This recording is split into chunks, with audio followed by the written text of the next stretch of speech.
Hello అండి అందరికీ. నేనైతే ఈరోజైతే వంకాయ ఫ్రై చేస్తున్నాను. కొంచెం వెరైటీగా చేస్తున్నాను.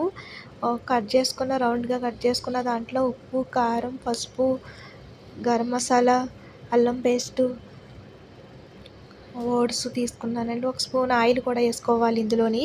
ఒక 2 రెబ్బలు కరివేపాకు అది వేసుకోవాలి. బాగా కలిపేసుకోవాలి ఇవన్నీని. మంచిగా కలిపేసుకోవాలి. ఈ వంకాయ ముక్కలు ఉన్నాయి కదా! ఇవి రౌండ్‌గా కట్ చేసుకున్నాయి. కొంచెం వెరైటీగా ఉంటాయి. చూస్తే కూడా పిల్లలకి కూడా బాగా నచ్చుతది. అవన్నీ బాగా కలిపేసుకున్నాక అల్లం పేస్ట్ కొంచెం ఎక్కువ వేసుకోవాలి. ఈ ఫ్రైకి అయితే ఎక్కువ పడుతది. అల్లం పేస్ట్ అయితేని ఈ ముక్కలన్నీ ఉన్నాయి కదా! ఇందులో వేసేసుకొని బాగా కలిపేసుకోవాలి ఫ్రైకి.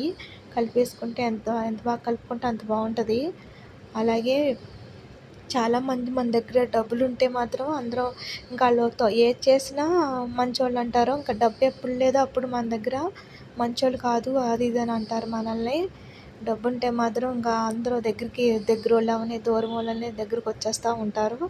అలాంటి మనుషులకి చాలా దూరంగా ఉండాలి. అందరూ కాదు కొంతమంది మంచిగా ఉంటారు. ఈ ఫ్రై అయితే ఇలాగా వేయించుకోవాలి. స్టవ్ మీద పెట్టి బాగా వేయించుకోవాలి. చాలా టేస్టీగా ఉంటుంది. బాయ్ అండి.